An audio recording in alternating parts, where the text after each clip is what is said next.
Ok, gente amiga, gente querida, você está na Carvalho Pictures, o seu canal de matemática, e vamos continuar a te falar sobre os sistemas de amortização. Pois é, parte 2, sem deixar para depois, vamos falar agora sobre o sistema francês, também conhecido como tabela Price, em homenagem aí ao economista inglês Richard Price. Vem comigo!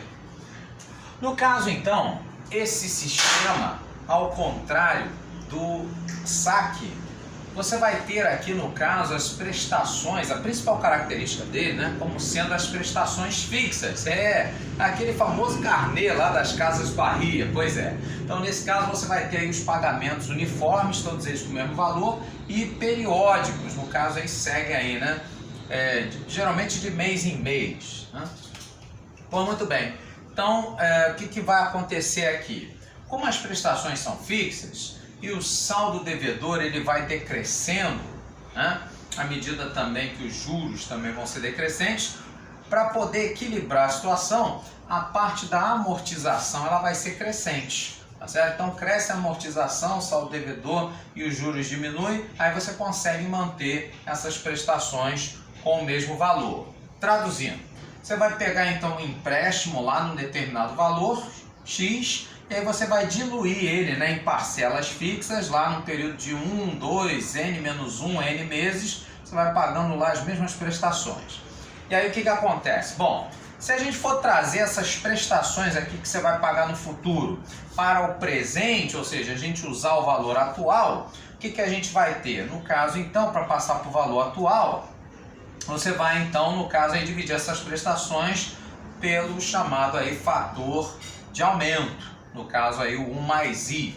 E isso então você vai fazer aí nos N períodos. O que vai acontecer? Isso aqui vai te dar uma soma de uma PG finita.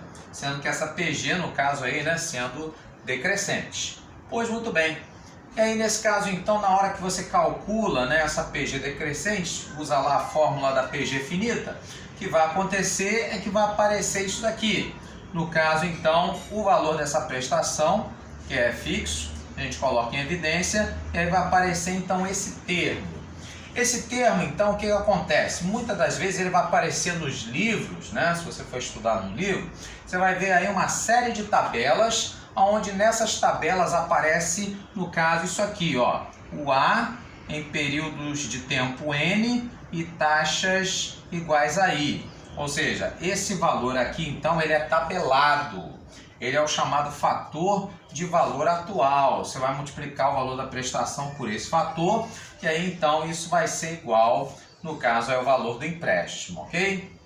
Então se você for estudar em livro, né, e algumas provas também, né, ele pode te dar tabelas, e aí em cima dessas tabelas, você sabendo o valor da taxa I, e sabendo o período N, você vai lá e procura na tabela esse determinado valor aí, vai aparecer.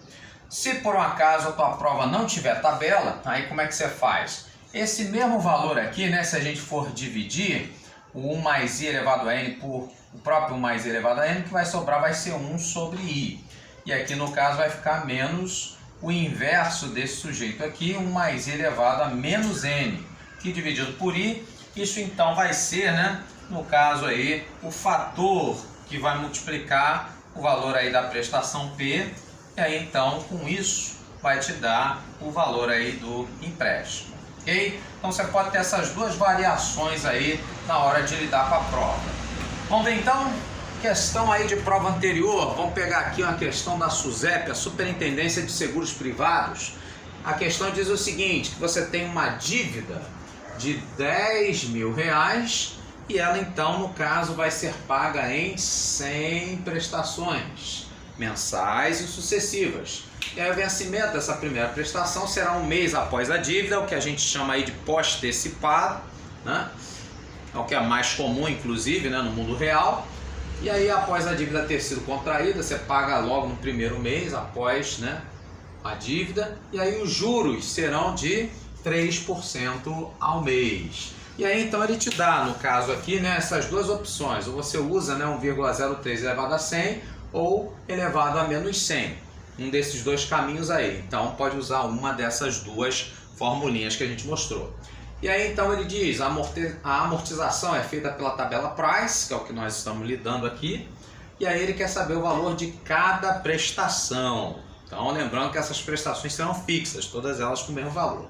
Para a gente achar então esse valor, simples, rápido, prático e sem dor, a gente então vai por esse caminho aqui. Nós vamos utilizar esse valor aqui com expoente negativo. Eu vou usar então esse outro caminho, tá? O segundo. Se você quiser fazer pelo primeiro e depois comparar, tá? Bota aí nos comentários, diz aí o que você achou, qual dos dois que você considera melhor para você, né? No caso então, esse valor aqui do empréstimo, né? O E, no caso aí, né, que é o valor da dívida, sendo então R$10.000. Então esses R$10.000, como sendo igual então ao valor da prestação, tá? Eu estou usando essa daqui, ok?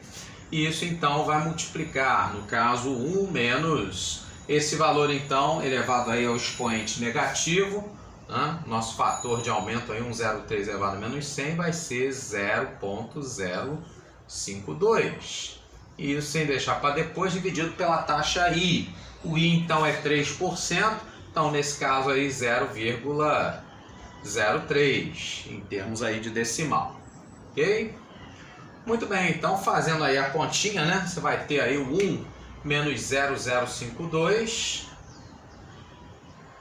sem deixar para depois, né? Vai pegar aí emprestado 10 menos 2, 8, o 9 menos 5, 4, e aí então isso ficaria 0,948, que aí você vai dividir então por 0,03, ok? E aí nesse caso então, essa continha, né, o 0,948, você vai dividir por 0,03. A mesma coisa dizer, né, que seria 948, se eu for multiplicar aqui, né, 3 casas, multiplicar por 1000, 948 divididos por 0,3, né, quando multiplicar aqui por 3 casas, aqui vai ficar um 30, correto? Pois muito bem. No caso 948, a soma dos algarismos é divisível por 3, não é isso? Você vai ter 8 com mais 4, 12, e aí no caso com mais um 9, 21. Então é múltiplo de 3 e divisível por 3. E aí no caso, então, se eu dividir isso por 3, né, 9 por 3 dá 3, no caso 4 por 3 dá 1, sobra 1, e 18 por 3 daria 6. Então se fosse 948 por 3, daria 316, mas como é por 30, 31,6, ok?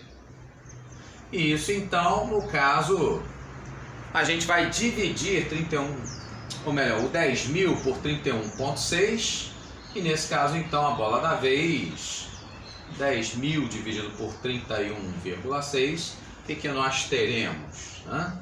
Vamos pegar aqui então, a gente pode então colocar aqui, né, multiplicando por 10, no caso aí mais um zerinho, e aí ficaria aí 100.000, né, dividido por 316, que é mais de acordo, né?